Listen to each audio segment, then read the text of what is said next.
So ultimately, I think the things that didn't work were just repeating the things that worked enough times that they stopped working. So Yeah. only leaning on the Q&A, only leaning on email blasts that were not personalized, only leaning on LinkedIn posts to be like, hey, we have another cohort, guys. Like, Yeah. love it. Yeah. And right now it's much more personalized. So it's less of a focus on an application process, which we still have, and much more of a focus on who do I think would actually make a lot of sense for ClimateVine. Welcome to Taste and Tactics, where founders and go-to-market leaders share how they brought their boldest ideas to life. From concept to execution, we cover every step behind these iconic launches.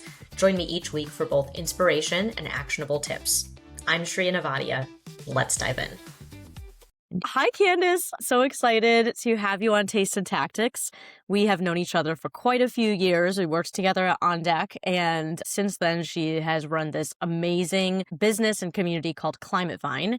And so today we're going to talk about launching that and putting together all the cool pieces. So I'd love to start off by you just tell us about your background. Tell us what makes you tick.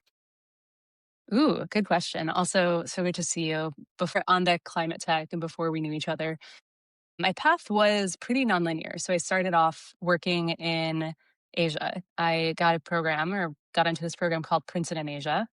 And I worked in Singapore and then Cambodia. And I was doing kind of microfinance, kind of thinking of like new financial mechanisms for social good. And that was my start. I came back to the US, spent a couple years in technical sales because I had somewhat of a technical background plus enjoyed sales, and was on the founding team of a VR company. And then I decided, wait, that's not at all what I want to do. I actually want to focus on the ethics of AI. This was 2014, 2015 when I I didn't started even know all this. learning a lot about AI and specifically the ethical implications behind it. And so I Yeah. started taking ML classes because I wanted to learn more about that, and then got interested in the ethics, the bias, all of the things that we're sort of seeing play out today were pretty obvious even back then to people that were paying attention. And I learned from those people that were paying attention. And so I decided to leave New York, leave the sort of tech space that I was in, go back to Michigan, where I'd gone to undergrad and where I'm from, get a PhD in statistics so that I could understand the math and how to actually hopefully do AI, what it means, and write the algorithms so that then I could work on the policy and work on the ethical side. So I was always sort of thinking about social impact from a financial perspective, from a technical perspective, from an AI perspective. And in my first semester of grad school, this report came out called the IPC Intergovernmental Panel on Climate Change 2018. Pretty famous report that essentially brought me back to climate because that had been a first love of mine. And that's it was soon after that you and I met. So I left that program with a master's instead of a PhD, knowing I wanted to get into climate and that I just like needed to get in because there was some urgency too. And I knew enough about AI ML to sort of be like, okay, I can dabble. I can be a data scientist in climate. And on Deck Climate Tech, that job just sort of landed in my lap at the exact right time with the exact right thesis. And I got to also give it my thesis as well. So that's how we met. Yeah, it's awesome to hear that. And then also, I didn't know all the details of this story, actually. I knew about your master's. I didn't know all of it. And it is even more eclectic than I thought. So, and I think you've said this before, you largely built your climate network by building On Deck Climate Tech rather than like coming in and saying, I know these 500 people. Mhm. Yes. So I think because my background was so eclectic with finance, with tech, with ethics, with sales, I I've been prone to think in systems, and I think that just influenced me even more to have all these different backgrounds. And so when I got into climate, the question that I asked myself is, great, if I have the data science background that I think is going to be helpful to climate, where are those policy people and the scientists and those other people that have those sorts of expertise that I could partner with? Because I understood by standing back that climate was way too complex for us to figure it out in any one silo. A bunch of data scientists or a bunch of tech people generally were not going to totally know what problems to solve, let alone how to solve them. So we want to bring them all together.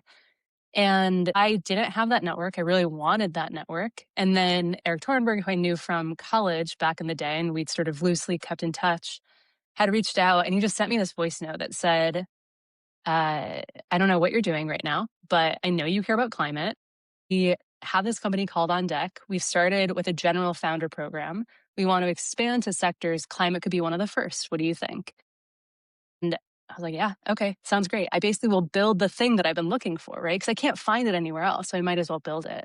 And he just got me before I'd applied to any jobs and before I had really set in to understand what was happening. And it was this great first step of, and I'm so grateful that On Deck, Climate Tech, and now Climate Mind have been my first foray into climate, because I've been able to continue looking, like my job has been to understand climate from a systems perspective Hmm. and to help other people do that as well. Yeah, and for those who aren't familiar, what was the structure of on deck programs? And then tell us more about Climate Tech, because the thing you ran after, Mhm, which we're going to focus on, is Climate Vine.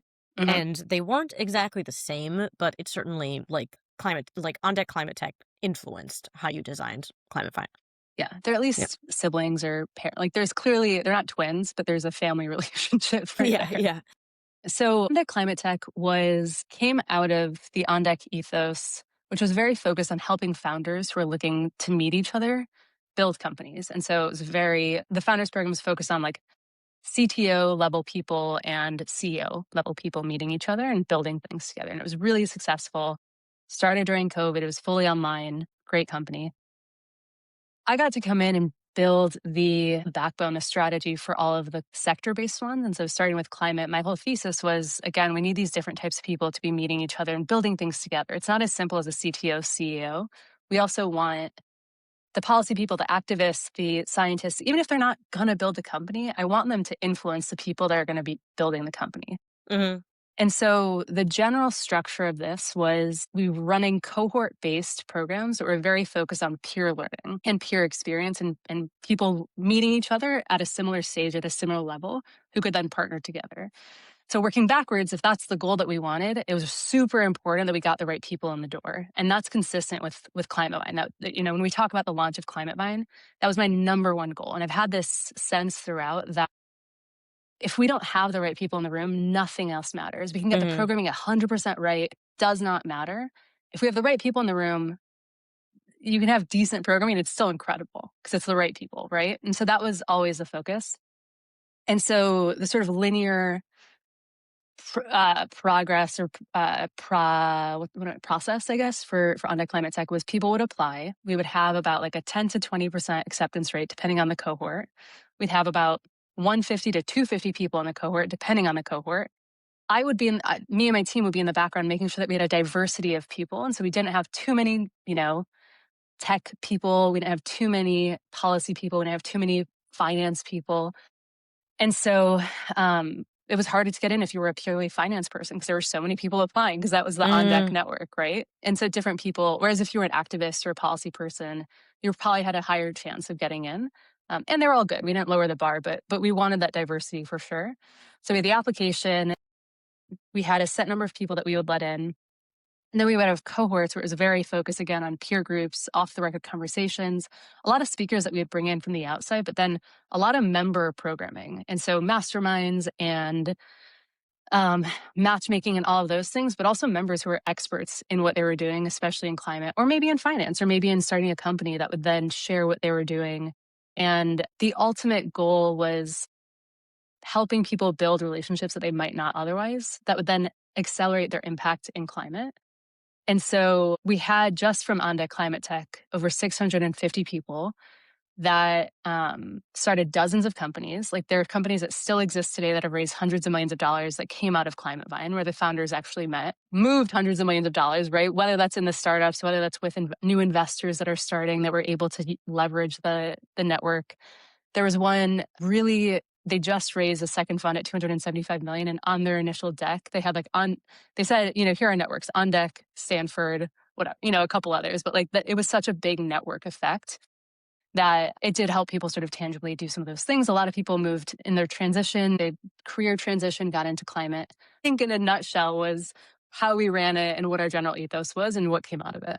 Yeah, and one point of clarification for those who haven't heard of On Deck, the reason that this and many other programs could have people who were not in tech is because it doesn't work like an accelerator. We weren't investing directly in companies, there were it was like a membership fee, and then there were scholarships for people who were in, let's say, for climate tech, like in grad school or activists or working at nonprofits who didn't have the capital that like a tech person or finance person would. And so that really made it so that people did not have to be building venture scale businesses together. They could be doing something else and collaborate on something else. As you said, a fund, a nonprofit, a project. And my cousin joined it, and he's like running Sierra Club Boston. He got a master's in environmental science. So I loved that there got to be that overlap.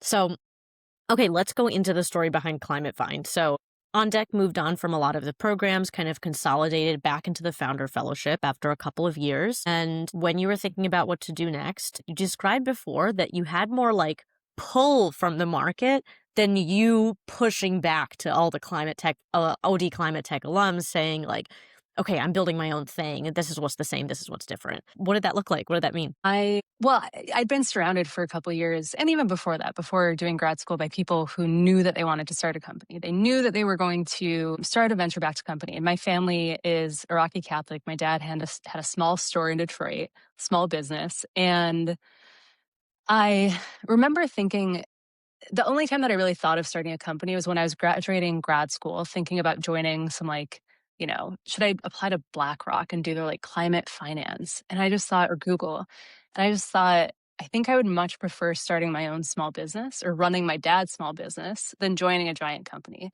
So that's about as like entrepreneurial as I sort of got. It wasn't like, yeah, I got to start this venture-backed company. I've got, I know that I need to start any sort of company. I need to own it. But it was a sense that I would rather have a smaller team and have a sort of direct impact regardless than join a giant thing. And so I didn't go into it thinking I'd start a company. I went into it thinking I would work on financial mechanisms to help scale up climate solutions. So at that time, it was first of a kind project finance. Now it's a little bit different. I've sort of kept that thread as my personal interest as we've been building out Climate Vine.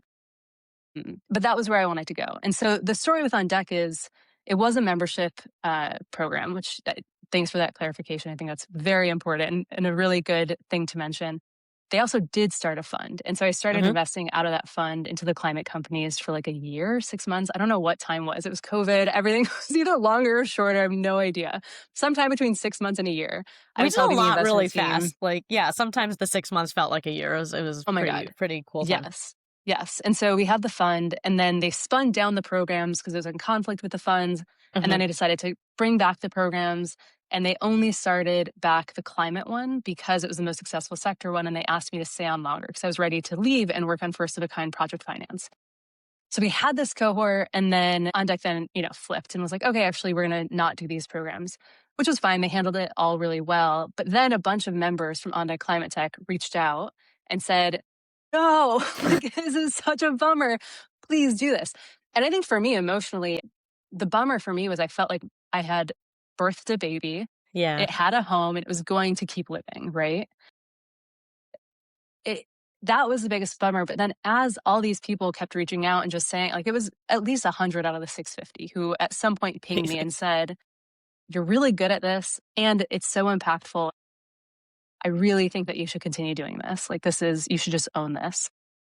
And I think it took at least 100 people to convince me that that's what I should do next for, I think, a fair amount of reasons. One was that I had this sort of other path that I was going on. Two is running a community business is hard. And I wasn't setting out to sort of be a founder CEO. Like I didn't have those aspirations. But ultimately, when enough people said, this has really changed my life, and I think that you should do this, it did help. And I think the other thing that really helped was, and we can get into some of the differences between On Deck Climate Tech and Climate Vine, but understanding that I could fully own Climate Vine and fully own the thesis and fully own who would be a part of it and how quickly I wanted to do things and how much I wanted to grow it or not grow it. I think that also ultimately really helped me decide. And the decision that I made was to expand it outside of climate tech a bit more, to think more about the people that are still senior level, that are still sort of fragmented across the different spaces. But instead of having a sort of founder climate tech orbit with people around them, instead having a true climate ecosystem where people are more distributed as well. And there's still a bit of a leaning on climate tech, at least in the past, but we're sort of getting closer, at least after 3 years, to more of a like true climate ecosystem that represents the wider climate ecosystem. Yeah, like, ultimately, On Deck was a venture-backed company itself with a Hmm. venture fund investing Yeah, in technology startups, and, like, we did want things to come back to startup founders, and so, yeah, part of even the name change, like, you got to say climate as a whole, not just climate technology, and expand to the people who didn't think of themselves as, like, even trying to build technology. Yeah, yeah. exactly. Um, and so walk me through a little bit of what were the biggest things you wanted to change in addition to that, maybe even related to the people, the themes, the structure. I think the thesis was fairly similar actually, that climate is so complex that we can't solve it in silos and that we really do work in silos, especially the more senior people get, actually, the more siloed they can tend to be, depending on Uh-huh. their sort of role. But, if they're a really senior finance person, they're probably not talking to a bunch of senior technologists, right? Unless it's a special day.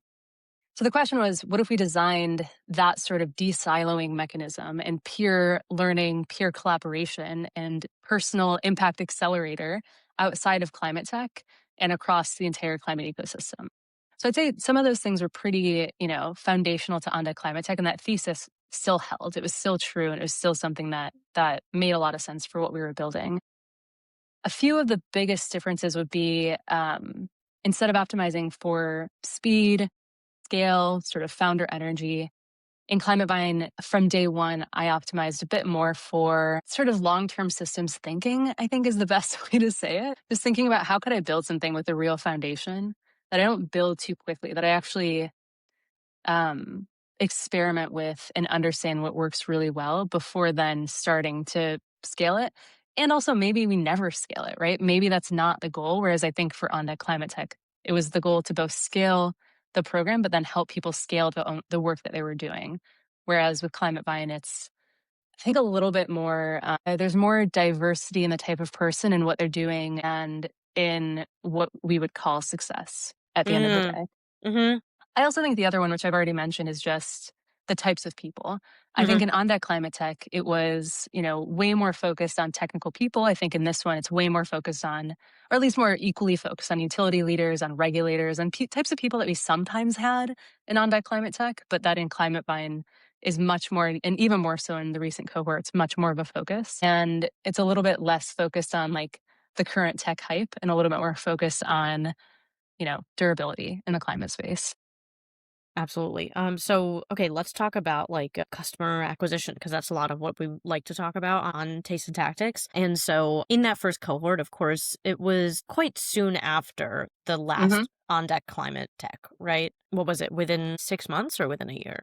That's a good question. Probably within a year, because I think the Okay. last one that actually ran was probably before the fund, right? And then we tried to run another one, but then they ended up, ending that.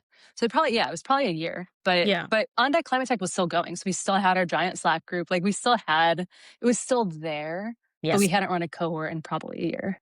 Yeah, so people were still engaged. Like you Hmm. said, 100 out of 650 reached out to you directly. Probably another 150 were like really happy to see it, but just hadn't like chased you down. Hmm. But for a lot of programs, I mean, I myself did this. A lot of us would kind of like build up this personal brand, be really like Twitter shit posty, post all over LinkedIn. Honestly, be basically self promotional and make ourselves like the face. That is not your style or vibe. You're like, I don't really want to do this. So, how did a lot of people find out? How did they understand what it was, get excited, and apply? It's funny because I feel like I should be more self-promotional at Yeah, some point, you or don't have post to. more on Twitter or write more on Substack, do something, you know what I mean? But I don't have I an don't. X. I got rid of it. Yeah, we don't have to force ourselves to be inauthentic. I think that's part of what's interesting. Like you found a lot of Yeah, success without forcing sure. yourself to be someone you're not. Yeah. Yeah, and I think there's a middle ground. I think that I'll learn how to be authentic and public, and I haven't quite figured that out. And so I lean more on the authentic. And what I mean for that for Climate Vine was word of mouth. It was just Yeah. so much word of mouth. And so the quick timeline is in late 2022. So I left on deck fall of 2022. By the end Uh-huh. of 2022, I decided that I would start Climate Vine right after everyone reached out, and I thought about it. and sort of convince myself that it was the right thing. And I still am very convinced that it was the right thing. So I'm glad that I made that decision. Early January 2023, had my first hire, full-time hire. February 2023, we launched the Climate Vine cohorts. It was a pretty quick turnaround. Mhm. And between deciding that I was going to do it and starting it, I guess I had the luxury of probably talking to many people in the Mhm. 2 months that I was deciding. So I was able to, yeah, fast track some of it. There were a few things that I think helped legitimize Climate Vine, and that was really important to me. So one, I had someone who um, designed the website for the VC firm that I mentioned that raised a lot of money and mentioned on deck on their initial slide deck, who's a brilliant designer. And I think I just had been helpful to him already, which is usually my MO, right? Like, what are you trying to do? You're trying to get into climate. You're trying to, you know, be a design agency for more climate companies. Let me introduce you to everyone that I know that might need that. And so then I reached out to him and I told him that I was starting this company after all and asked him how much it would be to work with him. And he said 70K. And I was like, man, I am bootstrapping. And I was looking for something a lot less. And he said, Yeah. okay, let's do a trade. Like, you keep helping me and I'll make you a website for free. 70K to 0. It's not even like 5K to 0. That's Yeah, no, and amazing. but I think that's like I've just been so lucky to meet great people that I can help and that, want to help back. And that was definitely one of them. And so built my website. We had one of the tactics actually that OnDeck did that was really smart that I also did was I got 20 to 40 people. I think for Climate Vine, it was actually 40 people, which was a lot, to say that they were going to join Climate Vine, our first cohort, and then I could put them on the website. So I basically did a bunch of Mhm. like pre-sales, right? And for a lot of them, it was just, hey, I'll trade you. If you're willing to be on my website, just come in, right? And that signaled the quality and the diversity of people that I wanted. So that was really important. And I think I had 40 partially because it was such a diverse group of people. And I was able to really signal with pictures and with titles and Mhm. just every piece of it, how diverse this group was going to be and what the makeup was going to be. So that was one thing that we did.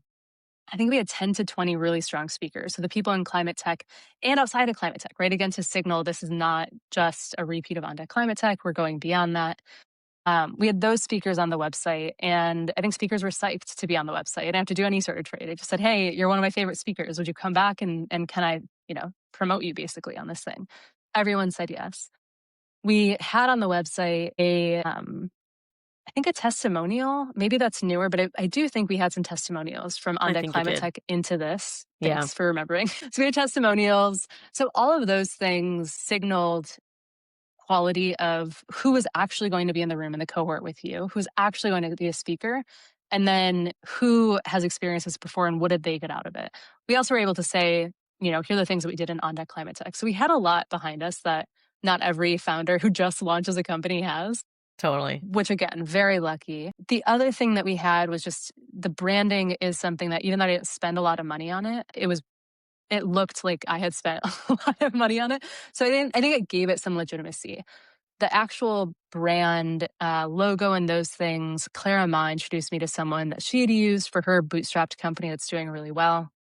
You should have her on. I don't know if you have. But that was a sort of great intro, the website that I got for free. I think, yeah, just I wanted it to look real and look like I was not just half-assing this. Like this was actually going to be a legit company, even for the people that knew where I was coming from. And then I Mhm. can talk more about the referrals and the sort of word of mouth that was, I think, caused a lot of people to look at the website and then decide to apply. Yeah. Was the branding free too, or was it just, like, kinda cheap?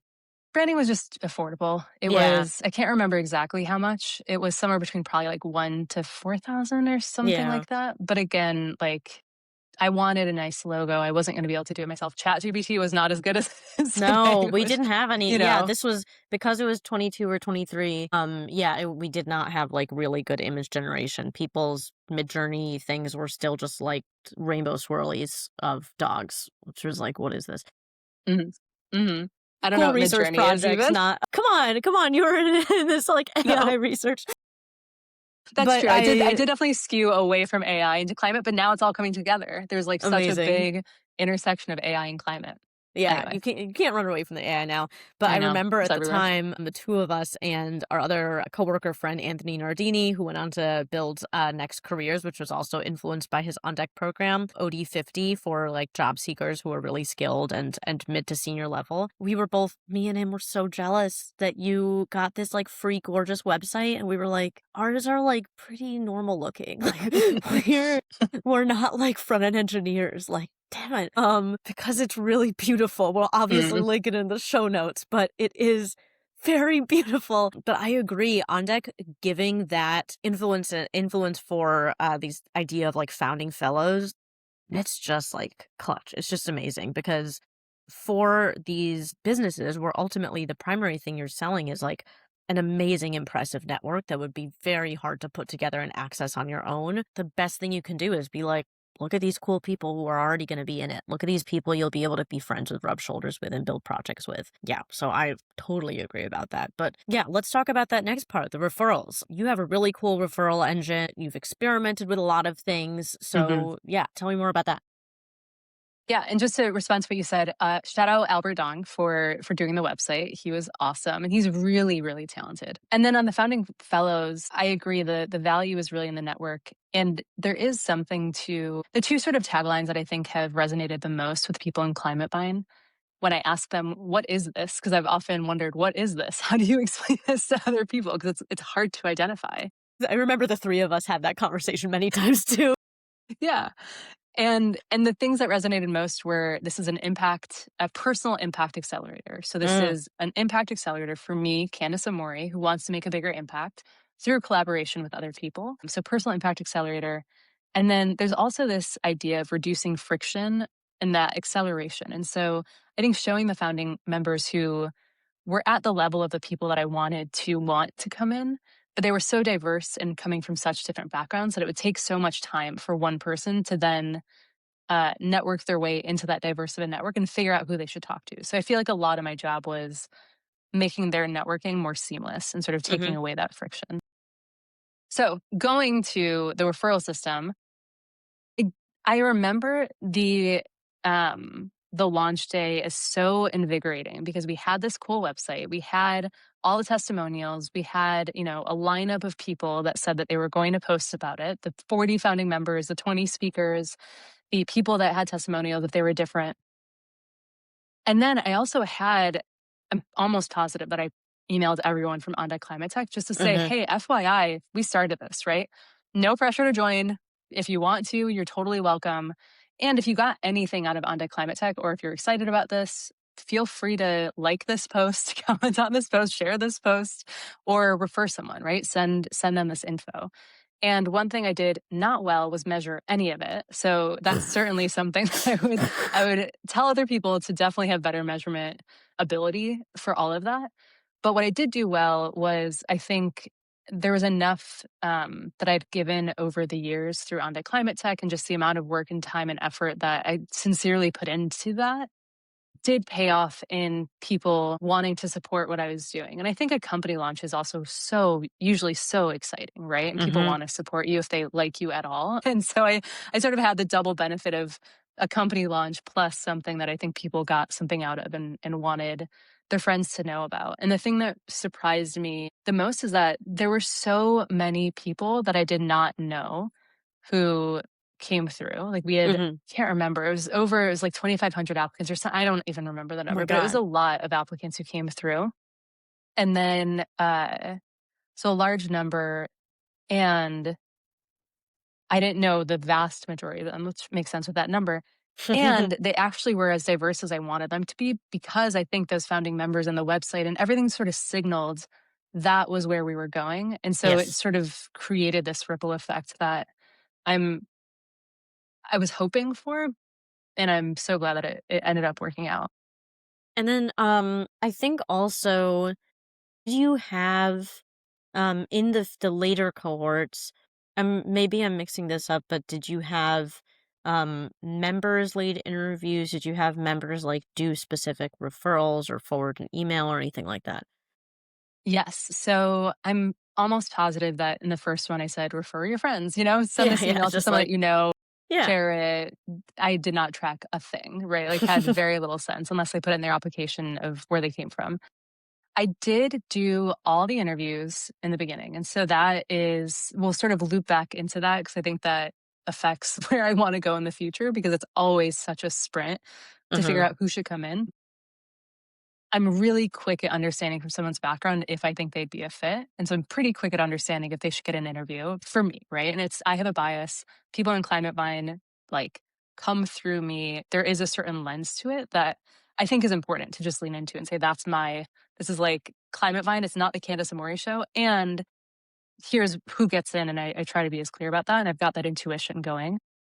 Very clear that, it's intentionally selective. We want deep experts, but also very clear that you can be the deepest of experts, have the best LinkedIn resume. And if you are not humble with me in a call, or if you're rude, or if there's any sort of red flag there, it's an immediate no. There's just no space for that within Climate Vine.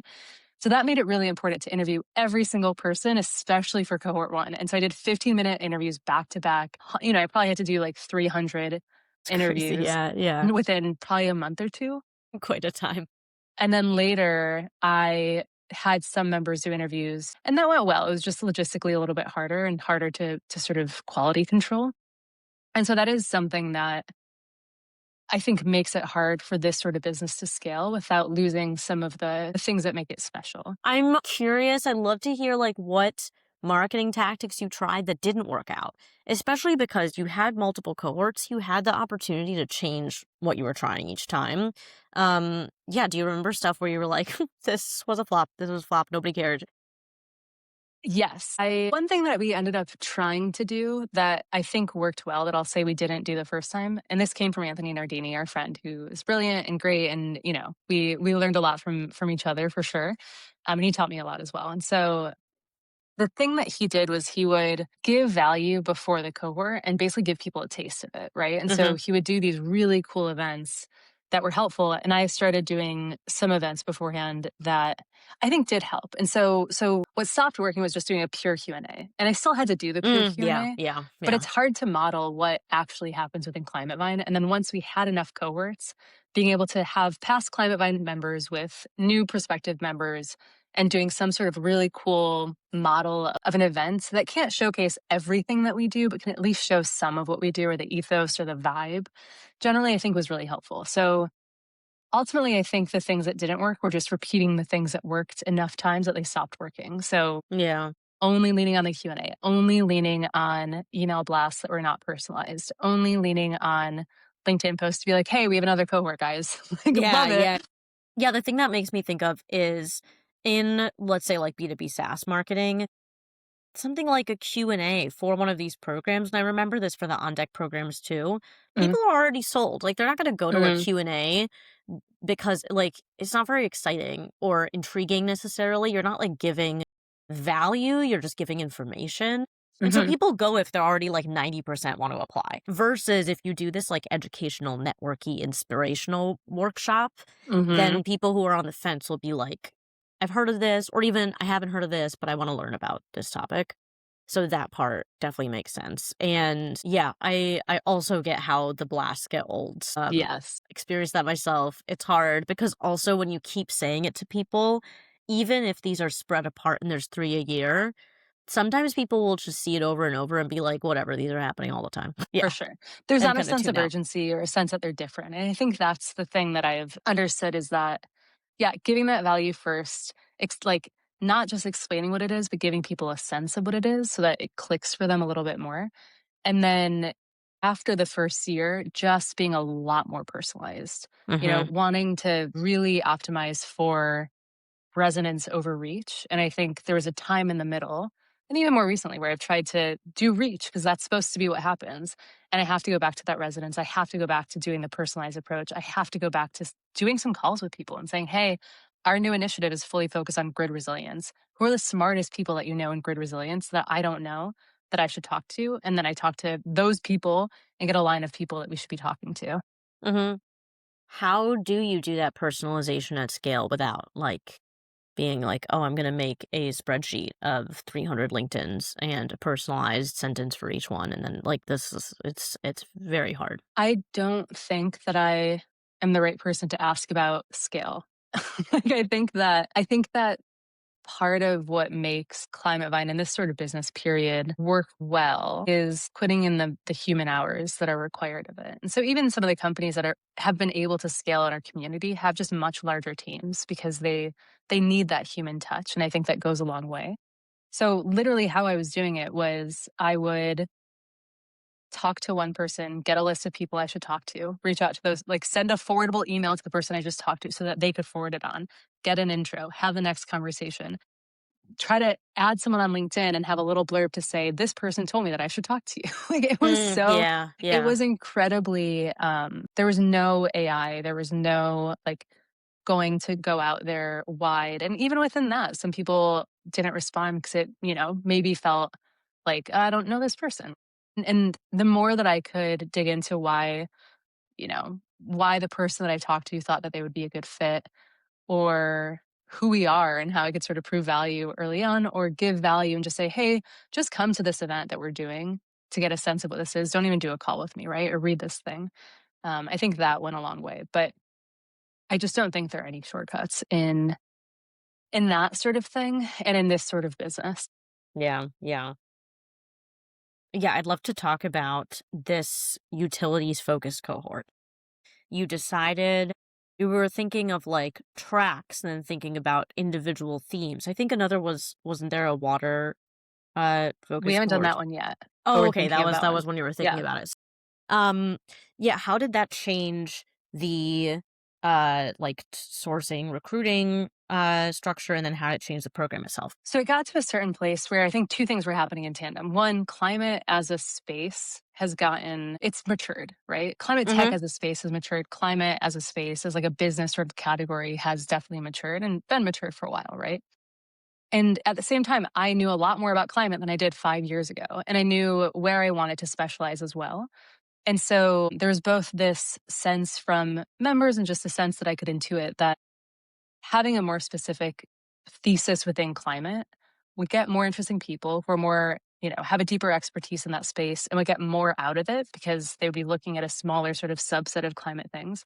And I would get to do that too, which is really cool and fun. And it keeps me engaged because this is so much like hand to hand combat to run this company. I also need to be engaged in the topic that we're talking about and going from general climate and things that I like didn't care as much about to a space that I really cared about actually I think was a huge unlock. And it sounds selfish, but I think ultimately it was the most helpful thing I could do for the continuation of the company and for the members as well. And so step one was understanding that we should go deeper on a topic. Step two was making sure it was a topic that I was really engaged with and that lit me up so that I could continue doing all the things that I have to do to make sure that we do it.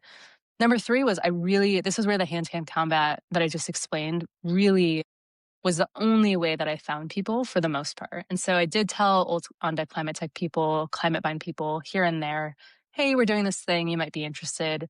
Who should we talk to about this?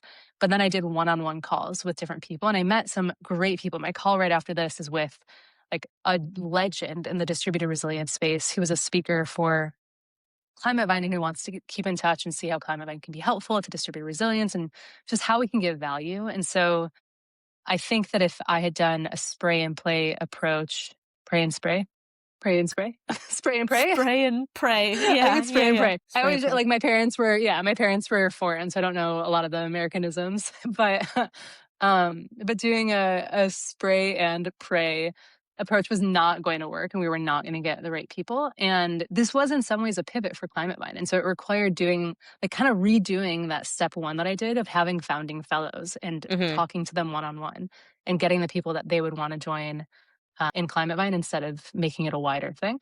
And I think at this point, since we've done it once, we can now go a little bit wider, right? Because we've sort of restarted it. Yeah, yeah. Yeah, I mean it's really cool too. I definitely see like even running like 2 batches in a row, you want to evolve it, and I think it's totally fair for it to be your personal interest to some degree because these might feel a little bit the same if you're not iterating enough, and so, like, really pivoting and experimenting also allows you to have a larger impact and breadth across the industry. Um, I'm curious, like, if you went back in time to the very first launch of Mhm. Climate Vine, that first cohort, what would you have done differently?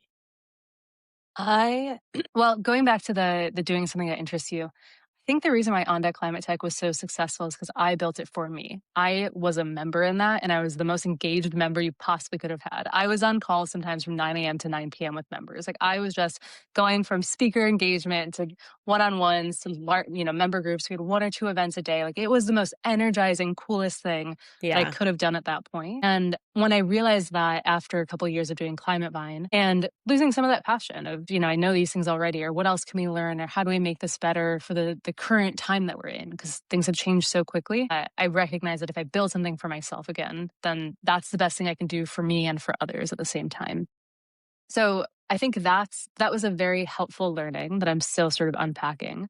I think looking back, I would have measured things differently and I would have tried to understand the quality of entry points. So not just how many people came through a certain avenue or seemed to come through a certain avenue, but the quality of those people, right? Mm, Because that's always been the biggest thing. I would have certainly and you know this, but I would have a lot of my first 2 years were learning how to run a business. I would have hired more of a chief of staff ops person. I don't think I needed no code full time, right? And I think nowadays it's a totally different game out there with no code and vibe coding and all of those things. So I just would have thought of team composition, business, where I spend my time and where other people spend their time very, very differently, and made sure too that the team was doing the things that I just didn't have the time to do, like the ops, the data tracking, the measurement, so that we could then go back and be like, okay, these were the most engaged people who really helped us and gave us quality leads. Let's go back to them or let's thank them. Like, let's send them a really nice book. yes. We didn't Yeah. have all that data to be able to do it. We had sort of intuition around it. Yeah, yeah, totally. And I mean, that's like key when you're a solo bootstrap founder. You can't do everything, and if you don't like something, like that is the ideal first role to hire. Okay, so we sadly have reached the end of the episode, and I'd love to know our classic taste question. Mm. When did your personal taste go against your data or what other people were telling you in the network? The common question that I had was, how are you going to scale this and how are you going to Mhm. grow this quickly? And what what does this look like beyond you doing the things that you have to do for Climate Vine? And my intuition has always been protect the room, which ultimately translated to actually don't grow fast before you have built a foundation. And maybe growing fast or scaling up or trying to be big is never in the cards or never the right thing when you're trying to protect the room. And that's the number one thing that you have to focus on. Mhm. Yeah, I love it. I mean, like you said early on, like you didn't have that pressure anymore. You were Hmm. building something bootstrapped, you were building something personal. You didn't have to build it into on the on deck like overall ethos and goals, which was also amazing at that Hmm. time, Hmm. but still like building something different. It doesn't have to be better or worse, but just different. Yeah. Well, thank you so much, Candice. This was so much fun. I love that we could have a official discussion rather than our usual Hmm. non-official discussions. I love those So, too. yeah, I hope that all the listeners learned a lot from this because there's so much to learn. And thank you again. Thank you, Shriya. Thanks so much for having me, and we'll talk soon. Amazing. Bye. I loved having Candice on this episode and I hope you enjoyed learning from her too. It's always fun to revisit a friendship that's lasted for almost 6 years and hear kind of their side of the story of something that you've watched them build. But obviously, like, I wasn't deep in it, so I loved hearing all the details from her. So, some of the top 3 things that I'm going to take away from this episode are obviously for building a community or a network based business. The people matter so much, but I really thought it was interesting the way that Candice did it. So she had these 40 people who pre-committed, these 20 speakers who pre-committed. She curated exactly what their titles and organizations and backgrounds would be so that the people that it attracted to apply understood who are the variety of profiles who are in Climate Fine and can I see myself fitting in with it. And again, she emphasized who's in the room when talking about optimizing for the right people rather than scaling up super fast, which I think was a very clear trade-off and decision that Candice made very intentionally. Second thing that I thought was awesome is clearly this pay it forward mindset that compounds over years can have some amazing perks and benefits. As a bootstrap solo founder who was building her own company after leaving On Deck, she didn't have infinite cash, and this friend who was a super talented website designer was like, okay, let's just like trade and you can get the website for free as long as you help me with some introductions and other support.